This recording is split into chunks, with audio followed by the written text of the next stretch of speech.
Kita lanjut. Di Malang.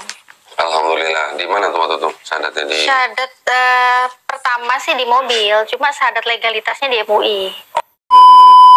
Gitu. ada pesan mungkin buat para pemirsa? Ini kita dengarkan pesan dari Mbak Natalia, ini penting. Kita dengarkan. Intinya sih Batu Santri, Mbak Natalia dalam kesempatan ini akan Kanudin Reaction. Beliau adalah seorang mualaf di tahun 2016. Bagaimana perjalanan beliau menjadi mualaf? Tentunya di podcast Kohondonditan, dan Mbak Natalia ini kita akan jelaskan, kita akan lihat dan dengarkan yang akan direaction oleh Kanudin. Kita mulai. sebut aja. Assalamualaikum Mbak Natalia. Mbak Natalia ini dari mana? Malang? Dari Malang. Kohondonditan memulai dengan salam, yaitu Assalamualaikum. Itu sungguh islami tentunya. Ini salam kepada Mbak Natalia. Bagaimana jawabannya? Kita dengarkan lagi kelanjutannya. Waalaikumsalam warahmatullahi wabarakatuh. Masya Allah. Nah, Alhamdulillah, jadi memang meskipun ya baru mualafnya udah beberapa tahun, masih sebentar, masih singkat, tetapi alhamdulillah ada Assalamualaikum, Waalaikumsalam. Ini Mbak Natalia ini berasal dari Malang. Kita lanjutkan. nah ini seorang mantan kafir ya, bener ya? Iya, mantan kafir. Hah? Mau disebut mantan kafir atau?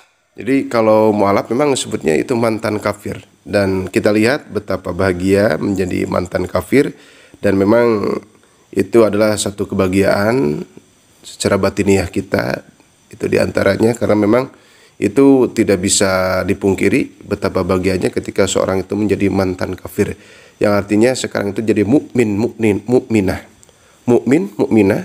muslim, muslimah, itu kan. Kita lanjut. Mantan kafir lah. Bangga ya disebut mantan kafir ya? Bangga kan udah mantan kan? Iya benar, dari Karena sudah jadi mantan, memang sudah keluar dari agama kafir, masuk ke agama Islam, gitu kan, masuk ke agama Islam.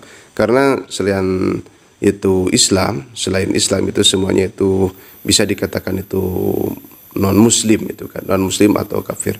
Orang tidak akan tersinggung ketika disebut kafir, karena memang selain Islam itu adalah kafir, itu kan. Makanya di sini Mbak Natalia Kohondonditan itu menyebutkan mantan kafir. Gitu. Kita lanjut. dari para mantan muslim ya? Iya, alhamdulillah. Mantan kafir. Alhamdulillah. Jadi memang di sini Mbak Natalia menyebutkan naudzubillah min dzalik, naudzubillah dari murtad, naudzubillah dari itu mantan kebaikan. Jadi kita tahu dalam Islam itu banyak yang mantan jelek menjadi baik, seperti Sayyidina Umar bin Khattab itu kan mantan preman, mantan orang kafir, itu kan banyak itu. Ada yang mantan pelacur dan sebagainya, yang pada akhirnya itu menjadi orang yang baik dengan kehendak Allah, dengan pertolongan Allah. Termasuk banyak yang tadinya kafir menjadi mantan kafir, sekarang menjadi mualaf. Alhamdulillah. Kita lanjut. Ceritanya ini kan Natalia ini kan dulu bersyahadat tahun berapa? 2016. 2016. Jadi Mbak Natalia ini bersyahadat itu masuk Islam tahun 2016. Sekarang kan 2025, coba. 16, 17, 18. Sudah lama itu, sudah lama. Alhamdulillah, ini Mbak Natalia berasal dari Malang itu menjadi mualaf di tahun 2016. Kita lanjut. 2016 oh nggak jauh sama saya, beda 2 tahun sama saya. Kodondi kapan? 2014. Oh, 2014. Di mana? Di Malang. Di Malang. Kohondonditan itu tahun 2014.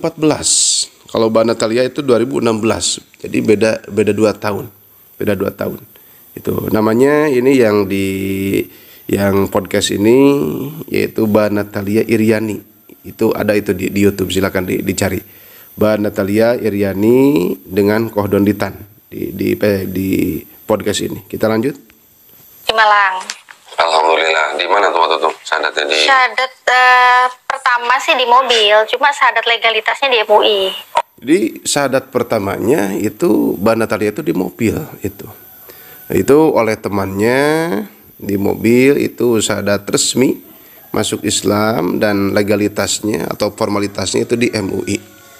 Itu kan. Jadi Pertama itu masuk Islam di mobil oleh temannya, dan karena memang butuh data, itu ada yang harus ditandatangani itu dan lain sebagainya.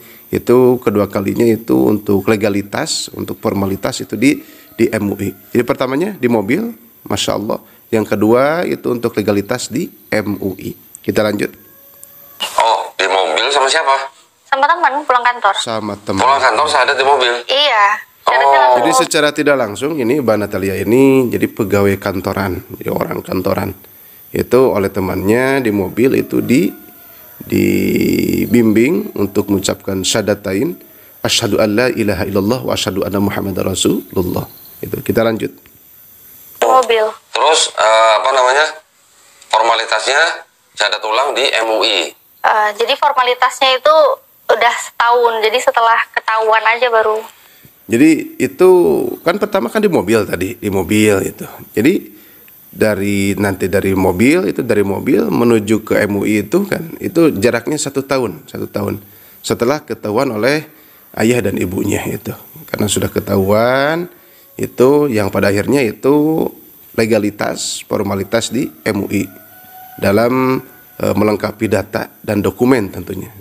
Kita lanjut. Oh gitu. Jadi waktu di mobil setahun baru syahadat ulang. Iya. Di MUI.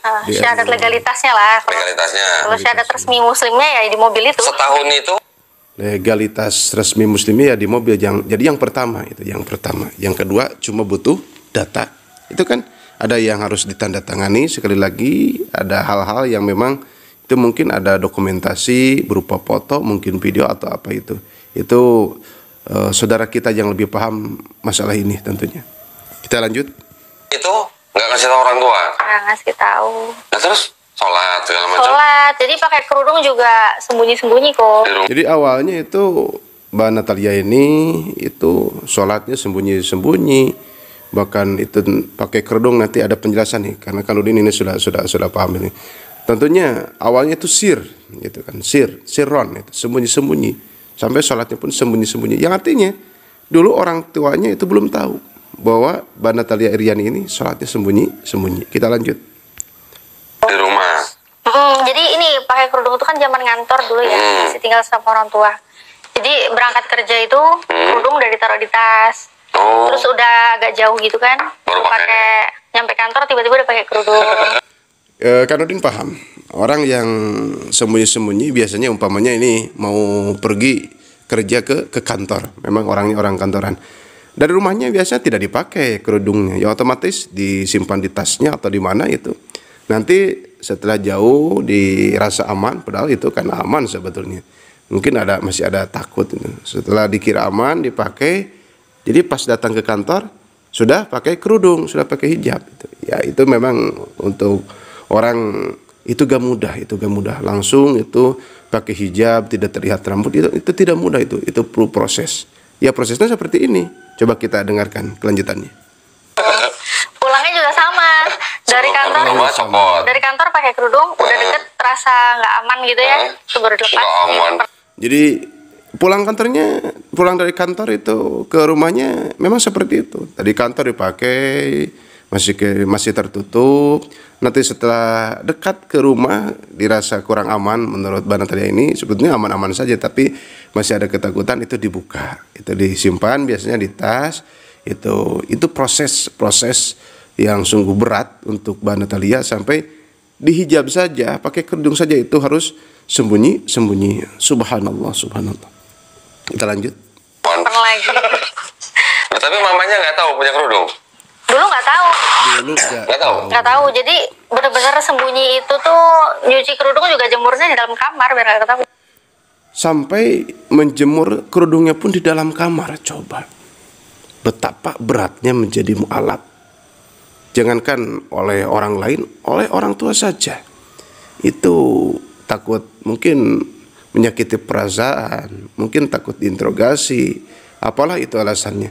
Sampai Mbak Natalia Iriani ini sampai itu menyuci dan menjemur kerudungnya sampai di dalam kamar. Subhanallah. Semoga ini Mbak Natalia diberi istiqomahan dalam iman, Islam dan ihsan. Amin ya Allah ya rabbal alamin. Kita lanjut. Gak tahu. Niat banget ya. Iya, sholat apa semua ngumpet-ngumpet. Yang Sholat nonton apa? Awalnya dia bilang semua gini, ngumpet-ngumpet. ya itu karena latar belakang penulisnya berbeda, budaya berbeda. Ini beda masalah lagi, Kanudin tidak semuanya ditampilkan karena ini 1 jam lebih.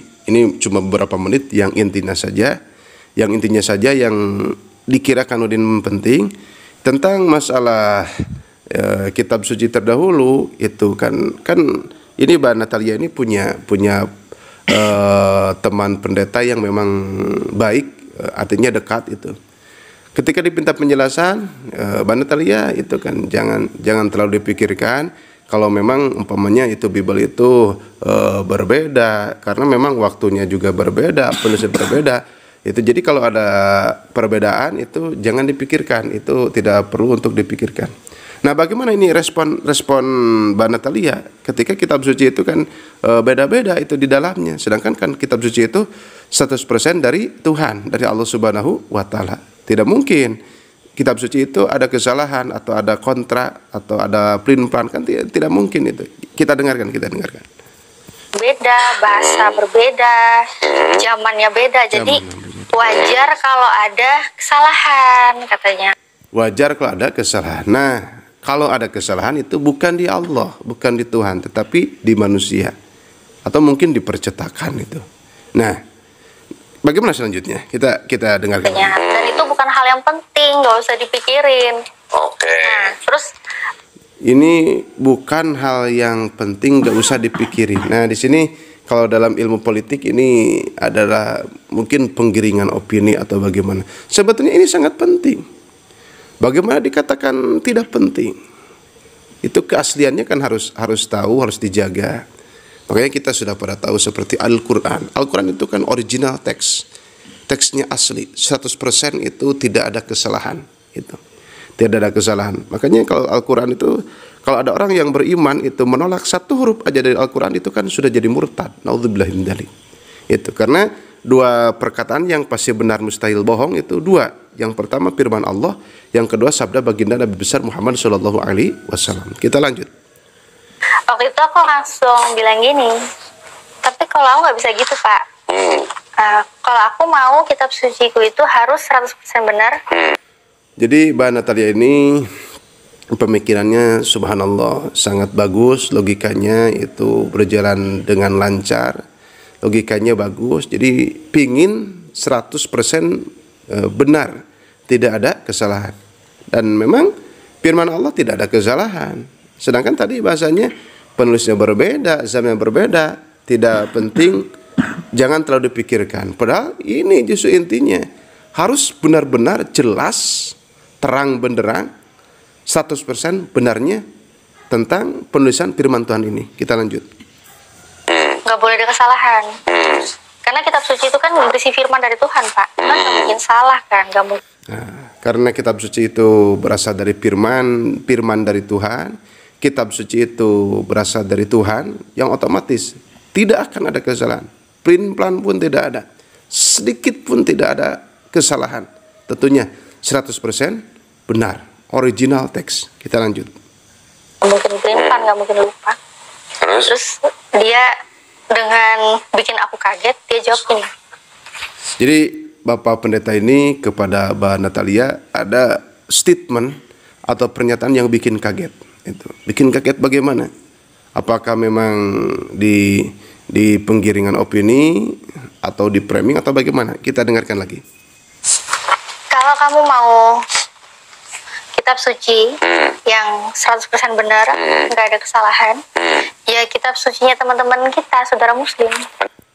Jadi Bapak Pendeta ini dengan kejujurannya, subhanallah, orang itu masih berani berkata jujur.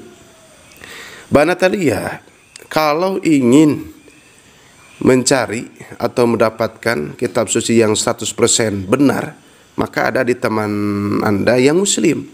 Apa isinya? Al-Quran. Jadi Al-Quran itu 100% benar. 100% benar. Itu saran dari Bapak Pendeta, temannya Mbak Natalia. Ini perkataan yang benar. Karena memang Al-Quran itu original teks 100% benar. Kita lanjut. Pendetanya ngomong ngomong gitu? Iya. Pendetanya malah ngomong? Iya, dia ngomong gitu. Jadi ngomong teman-teman kita, saudara kita orang Islam, Al-Quran katanya gitu. Al-Quran, kalamullah, al-munazzalu ala Muhammadin sallallahu alaihi wasallam, al-muta'abbadu bitilawati. Memang Al-Quran. Jadi sahabat santri jangan ragu, Al-Quran itu original teks 100% benar, mustahil dusta, mustahil bohong. Jadi kalau ada penjelasan-penjelasan dari orang-orang yang tidak bertanggung jawab bahwa Quran itu sudah campur baur dengan perkataan Nabi Muhammad, enggak.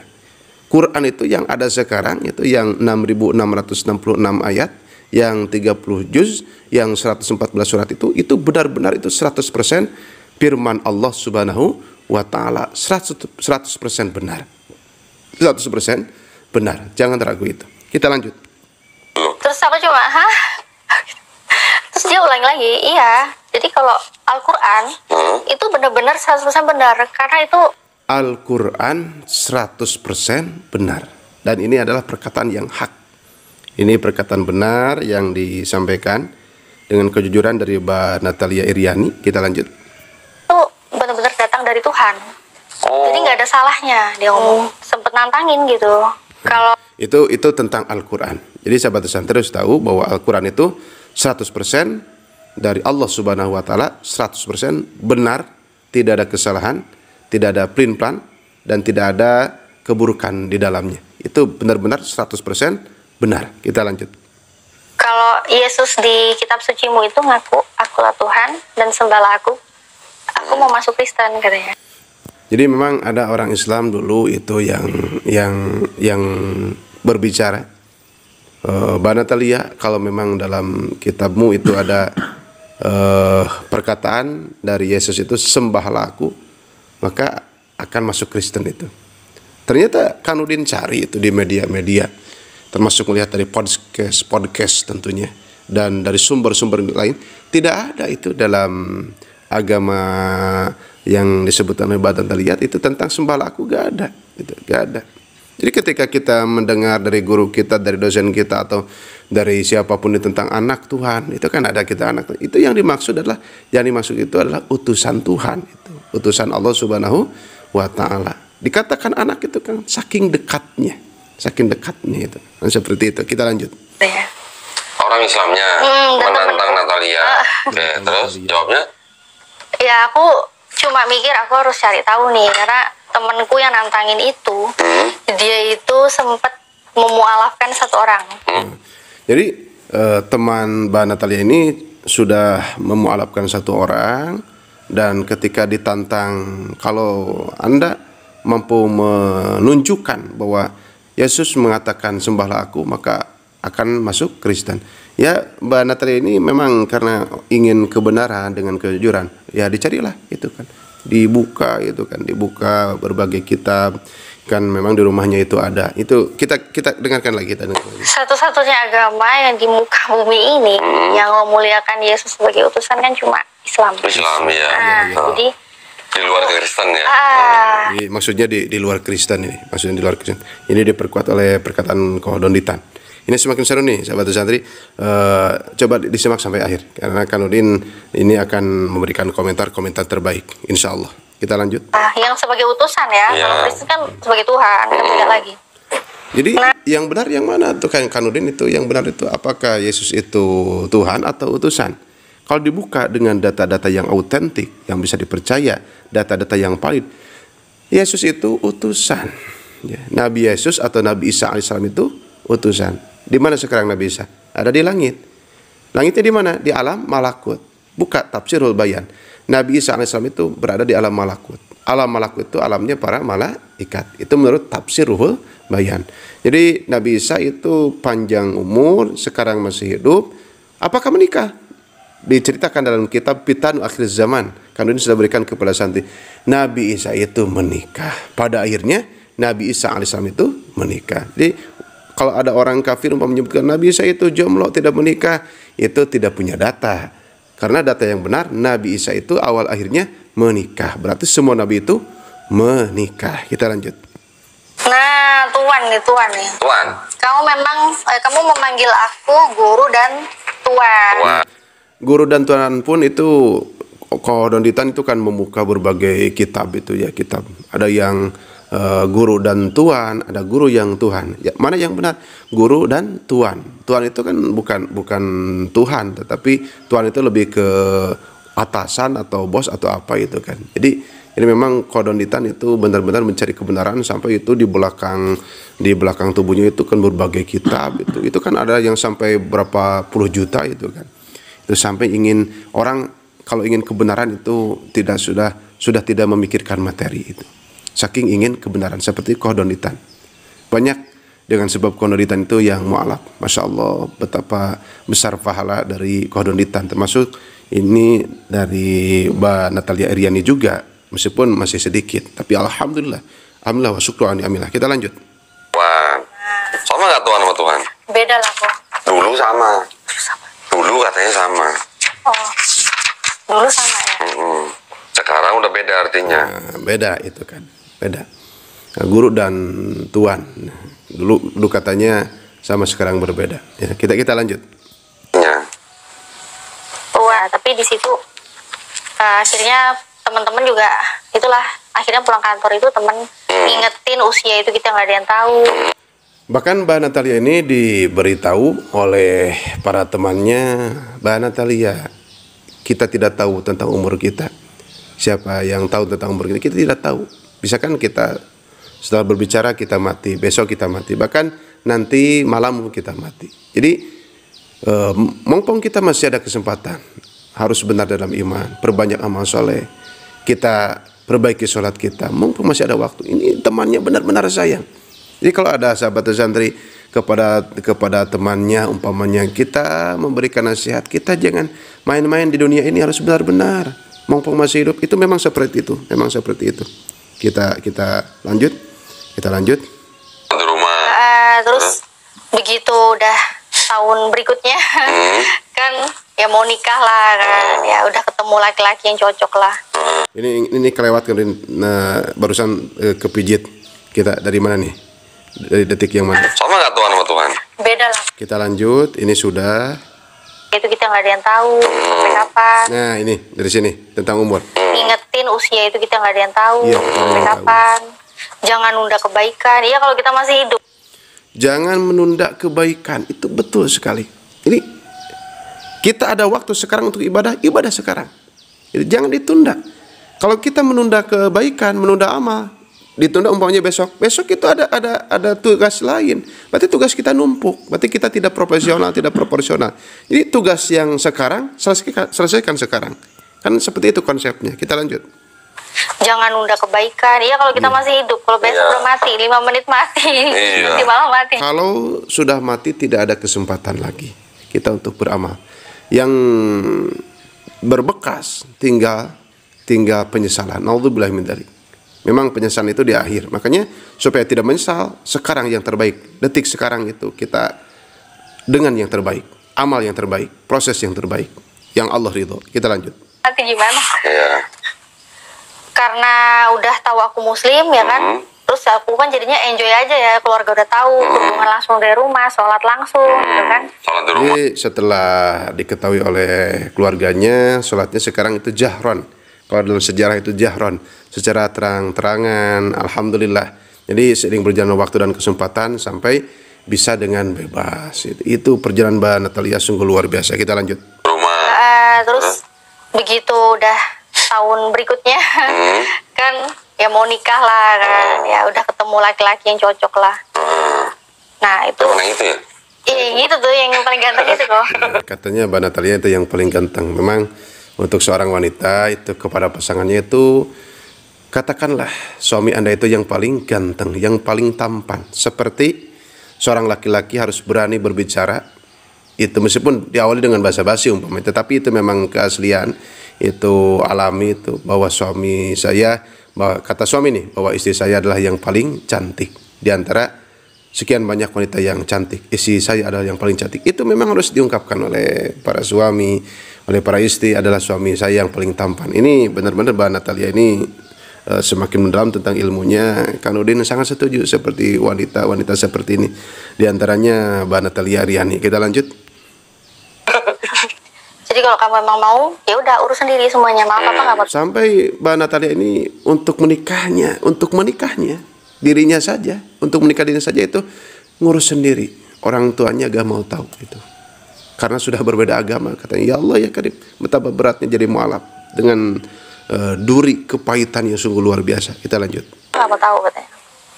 Jadi dong, ngurus sendiri dong. Akhirnya ngurus sendiri. Ngurus sendiri. Kapan lagi gitu ya? Ya ngurus sendiri lah. Alhamdulillah, tapi lancar semua ya. Alhamdulillah lancar semua. Lancar. Aku lihat tuh dari Dengan pertolongan Allah, meskipun ngurus sendiri, itu nyebar undangan sendiri, itu maksudnya tanpa bantuan orang tua. Alhamdulillah Mbak Natalia ini lancar sampai akad pernikahan, bahkan sampai itu diam di rumah mertuanya dulu itu, karena memang rumahnya itu lebih dari satu itu. Alhamdulillah. Kita lanjut. konten-konten yang aku bikin itu ada yang mualaf. Bahkan alhamdulillah nih ada informasi sangat penting dari Mbak Natalia ini, dari pembuatan kontennya itu ada yang menjadi mualaf. Masya Allah, Masya Allah, Masya Allah. Ini pentingnya kita berdakwah. Jadi kita bukan sekedar dengan tulisan, tetapi dengan lisan, dengan media itu kita berdakwah. Termasuk Kanudin ini lagi berdakwah. Kita bukan sekedar mencari koin, tetapi kita berdakwah juga. Yang paling pertama itu berdakwah, mengajak orang ke dalam kebaikan. Kita lanjut. Terus pas aku lagi ngonten juga, konten-konten selanjutnya gitu, ada yang langsung minta disyahadatkan saat itu juga. Bahkan ada yang minta disyahadatkan. Ya Allah ya Karim, Masya Allah, sungguh luar biasa. Pertanyaannya kepada kita, kapan kita mensyahadatkan orang? Itu. Jadi kita jangan terlalu bangga dengan kita rajin ibadah. Orang ini mualaf udah bisa mensyahadatkan orang. Kita udah berapa orang yang disyahadatkan oleh kita? Masya Allah. Udah berapa orang yang syahadat? Yang nggak banyak lah kok. Belum sebanyak. Meskipun tidak terlalu banyak seperti banyaknya kodonitan, tetapi Mbak Natalia Iriani ini sudah mensyahadatkan orang, memualafkan orang. Masya Allah. Banyak kok kodonitan. Ada pesan mungkin buat para pemirsa? Ini kita dengarkan pesan dari Mbak Natalia, ini penting. Kita dengarkan. Intinya sih jujur aja sih, jangan menolak kebenaran, memulai dengan buka hati. Kita ulang sekali lagi. Intinya sih jujur aja sih, Kita jadilah orang yang jujur. Memang jujur itu modal utama dalam kehidupan. Jujur dalam segala hal. Jujur dalam segala hal. Saya ulangi satu kali lagi. Jujur dalam segala hal. Yang kedua, jangan menolak kebenaran. Jangan menolak kebenaran. Jangan radul hak. Itu sangat betul sekali. Jangan menolak kebenaran. Apapun itu kebenaran, kita terima. Jangan menolak kebenaran. Yang terakhir ini, Memulai dengan buka hati. meskipun dimulai dengan duka hati, dengan caci maki, dengan ejekan, dengan hinaan, mungkin diboikot, diembargo, dan lain sebagainya. Meskipun dimulai dengan duka hati, itu tidak jadi masalah. Yang penting kita menerima kebenaran, kita di posisi yang benar, kita orangnya jujur. Seperti Mbak Iriana, Mbak Natalia ini yang orangnya jujur, Masya Allah. Assalamualaikum warahmatullahi wabarakatuh. Sahabat santri, setelah kita barusan mendengar podcast yang dilaksanakan oleh Mbak Natalia dengan Konoditan, kita banyak menyerap keilmuan bahwa di sini kita yang pertama kita harus jujur, karena memang jujur itu adalah modal utama dalam kehidupan. Kita harus jujur, menerima kebenaran meskipun diawali dengan itu duka hati, dengan ejekan, cacian, makian, diembargo, diboikot. Kita tidak memikirkan hal itu. Meskipun itu berat, terasa pahit, tetapi yang penting kita diridhoi Allah. Kita ada dalam perintah Allah. Ketika seseorang benar-benar dalam imannya, rukun iman itu dipegang, itu yang Allah ridho. Rukun Islamnya dilaksanakan, itu yang Allah ridho. Ihsannya dilaksanakan, anta'budallaha ka'annaka tarahu fa illam takun tarahu fa innahu yaraka. Itu dilaksanakan, itu yang diridhoi Allah Subhanahu wa taala. Jadi kita banyak belajar dari Mbak Natalia ini bahwa tentang kejujuran, tentang itu menerima kebenaran, tentang meskipun diawali dengan duka hati, memang kita harus siap tentang itu. Jadi untuk sahabat santri, hidup kita yang pertama itu memang harus benar. Dalam KNU-an itu Kanudin tambah dalam kesempatan ini, benar, baik, maslahat. Coba diulang, benar, baik, maslahat. Tetap pertamanya itu harus benar. Kita doakan semoga para mualaf ada dalam keistiqomahan di hadapan Allah Subhanahu wa taala. Kita juga yang berbicaranya, kita jangan mau kalah, kita fastabiqul khairat, berlomba dalam kebaikan tentunya, dan kita terus berbenah mumpung ada kesempatan, ada waktu, kita belum meninggal, dan kita manfaatkan untuk kebaikan-kebaikan. Dan kasih sayangnya Allah Saking sayangnya Allah dalam Al-Quran, wala tamutunna illa wa antum muslimun. Kita jangan meninggal, jangan wafat kecuali dalam keadaan iman, Islam dan ihsan. Ini barangkali Kanudin ini mereaction dari Mbak Natalia yang podcast dengan Ko Donditan. Semoga menjadi kemanfaatan. Ditunggu video Kanudin dengan ribuan video yang semakin menarik, yang semakin ramai, dengan data, dengan fakta, dengan testimoni yang insya Allah akan menjadi kemanfaatan. Ini sangat penting tentunya, bukan video main-main, tetapi ini adalah informasi, ini adalah pencerahan, ditunggu oleh semuanya insya Allah. Sekian dari Kanudin. Wassalamualaikum warahmatullahi wabarakatuh.